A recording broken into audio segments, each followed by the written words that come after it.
Alright, you read the title of this video and some of you think it's just clickbait. Yu-Gi-Oh! In dating sims? There's no way, right? Well, you're wrong. Today we'll talk about Yu-Gi-Oh! GX Tag Force for the PSP, why I love this game so much, and why I probably won't play it ever again. Let's dive in.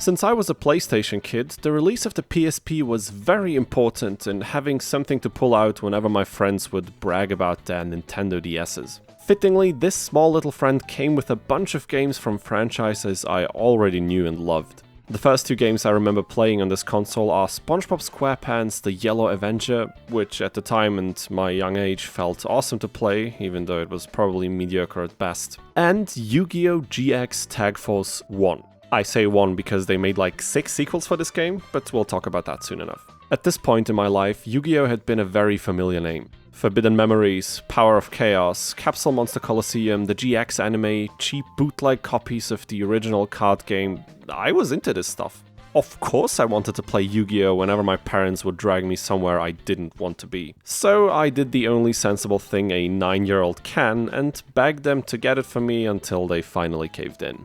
For those of you unfamiliar with the Tag Force series, I'll give you a brief rundown before I dive into what I find especially good in this game and what I find especially bad. You are a brand new student in the Duel Academy from the GX story.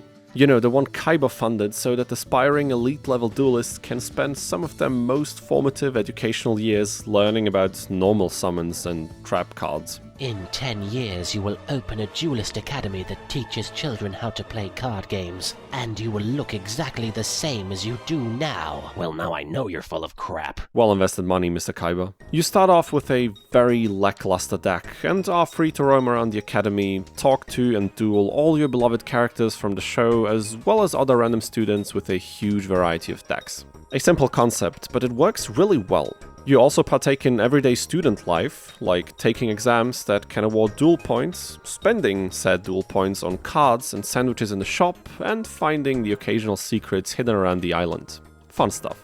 The campaign is divided into 3 sections, and the first section is where you do all the aforementioned things.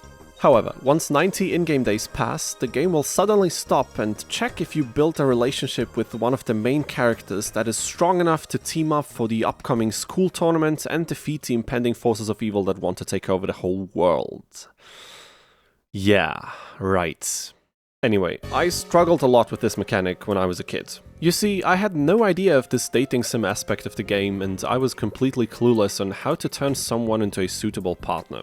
Luckily, I did have internet access at the time, so I was able to find enough info to eventually do it, after many wasted hours. Basically, each character has different strategies, but it usually comes down to a combination of choosing the right topics to talk about, giving them their favorite sandwiches, and winning duels against them. Once you fill the gauge enough, other events are unlocked, like participating in the tag tournaments on Sundays. You know, actual tag dueling, like the title suggests. In all honesty, this dating sim aspect of the game is not too shabby at all, considering it was probably an afterthought once they got the dueling AI down and the map had been built. Once you manage to find a partner after these 90 days, the second phase starts. Now it's all about tag dueling various teams on the island made up of all the characters that were running around solo before. Basically, you bet a certain number of medals on every duel. Your goal is to rack up 90 of these medals, and then proceed to beat the other finalist teams who definitely are amongst the elites, cream of the crop, the best in the academy, no doubt. And once you beat them all, the last phase of the game is initiated. The third and final phase consists of fending off the 7 Shadow Riders. Ooh, how spooky and intimidating. Okay, she's creeping me out for real. Anyway, you fend off the 7 Shadow Riders, just like in the anime, and then you face off against the final boss Kagemaru, who uses a Sacred Beast deck, just like in the anime.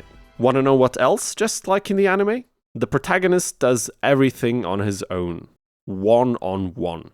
Without tag dueling together with your laboriously acquired partner. Weird decision, but hey, once you beat his ass, at least you get a nice ending screen with your sandwich soulmates and the credits roll.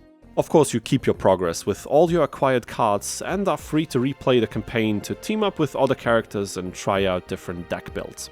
This game does have a fair share of problems, that's for sure, but nostalgia aside, some of these features work extremely well. Let's talk positives first. My favorite feature, hands down, is the shop. You earn duel points by, well, dueling, and you use them to buy booster packs. Simple, effective, fun, and affordable, unlike the real-life equivalent. At the start, you only have a few packs available for purchase. Some of them rotate throughout the in-game week, some of them require you to befriend certain characters or face difficult obstacles, and so on. I love this system because it gives you a completion tracker that not only has direct gameplay impact, but is also very satisfying to fill over time and look at. The feeling of discovering a brand new pack in the shop is hard to match. Opening packs is also quite the spectacle. At least it felt like that back in 2006. You can also speed up the opening process or skip it entirely, but if you choose to watch it, your special pulls are highlighted with some nice visual effects. Of course, nowadays we're used to that, but back then, this really stood out. Overall, a really nice way of obtaining cards and making progress in the game. The Forbidden Memories developers should take some notes here. This shop mechanic encourages you to befriend many characters to unlock their specific packs and obtain cards that match their decks, so there is a lot of replay value from the shop alone. Another aspect I want to highlight positively is the immersion. You see, in the first Tag Force game, you have class. Every day except Sundays, of course, because that is the day of the tournament day. Going to class would sometimes introduce some random dialogue that was probably only funny in the original Japanese version, but the first few times you actually play some tutorials to learn the fundamentals of the card game. Much like most of the students there. Wasn't there like an entrance exam or something? I have a PhD in dueling. I've earned the title doctor, thank you. Anyway, if you attend these tutorials, even if you skip them after 2 seconds, you get some extra cards to boost your deck early on. You'd also have some exams throughout the first story part that you could take to obtain various rewards. And this exam actually required some knowledge about the card game, even though it was rather basic and trivial knowledge, but it was a real exam nonetheless. Now, while this might not be extremely fun for some people, it's hard to deny that it did a lot for this game's immersion. I feel just like Jaden when my clueless ass is sitting there and trying to figure out how many equip cards can be equipped to one monster. The answer is not 10, by the way. You also had a PDA device with a calendar where you could see upcoming events in the story, and these events would often reference specific episodes in the anime, like the Dark Magician Girl episodes, or the whole plot with Chaz leaving the academy and then returning with his edgy blazer to stand up to his brothers. When you befriend some of the main characters, specific story events would also occur, sometimes requiring you to engage with other characters in order to obtain specific items that are otherwise not accessible. I know it sounds silly, but this really made the world of this island feel a little bit more real.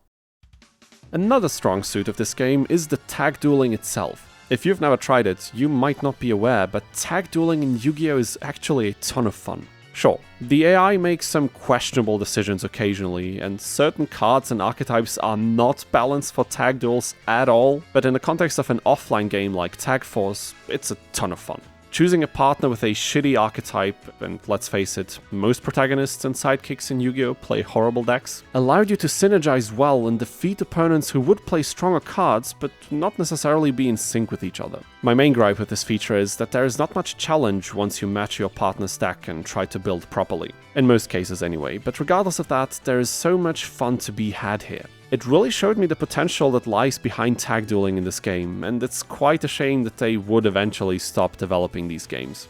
The final thing I really need to compliment is the actual dueling sim itself. Overall, it works really well, a few bugs aside. The cards are nicely visible, the animations and sound effects are satisfying. You can easily play these games just to test out some decks from that era and enjoy some nostalgic Yu-Gi-Oh! Action. Of course, there are also things that are more likely to prevent you from enjoying your time, and I think we need to address them too.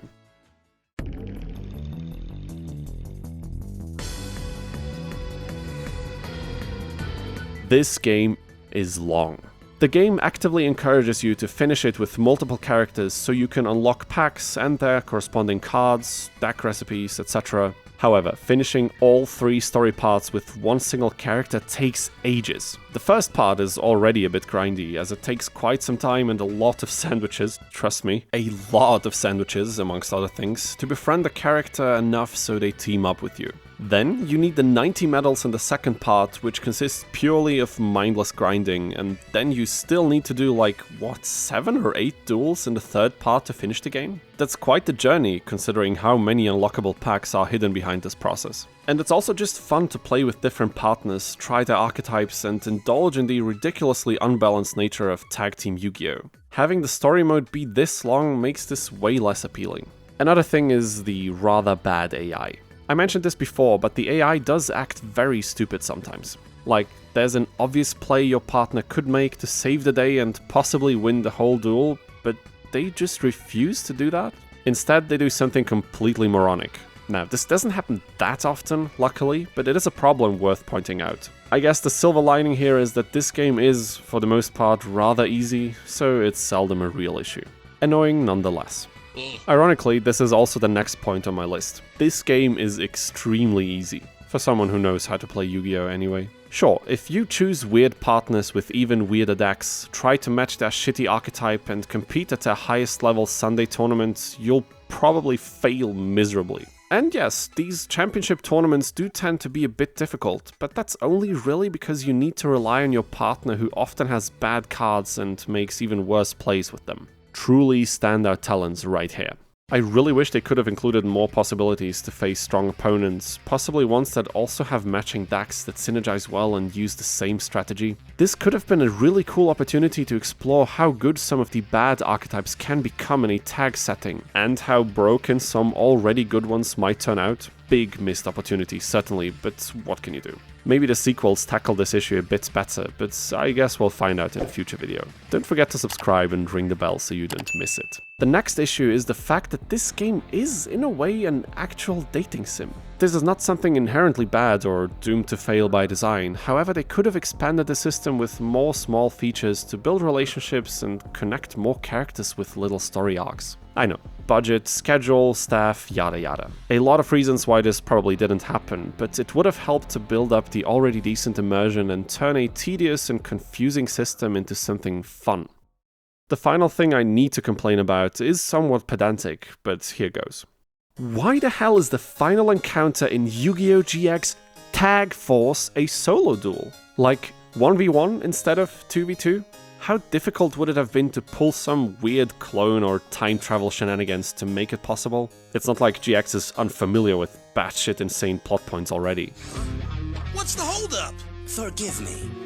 How do I start this contraption? Or to at least make it 2-on-1? Hell, if the Royal Prince of the long-lost city of Atlantis is willing to do it, surely an old geezer who suddenly looks like Feng Wei from Tekken once he's done with his ancient Egyptian skincare routine would be a-okay with that. After all this tag dueling, all this grinding for 90 medals and everything afterwards, you're telling me that this climactic event of the entire game has me dueling on my own while my partner is just standing there?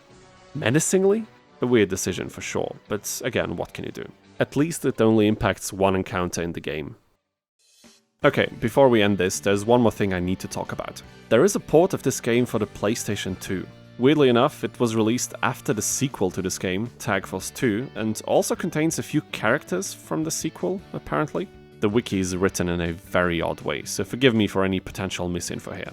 I never played this game myself, and I don't think I will, quite frankly. I'm not exactly sure what the appeal would be, as it seems like they just released this because the first Tag Force game sold well and they wanted to cash in on all the people who didn't own a PSP.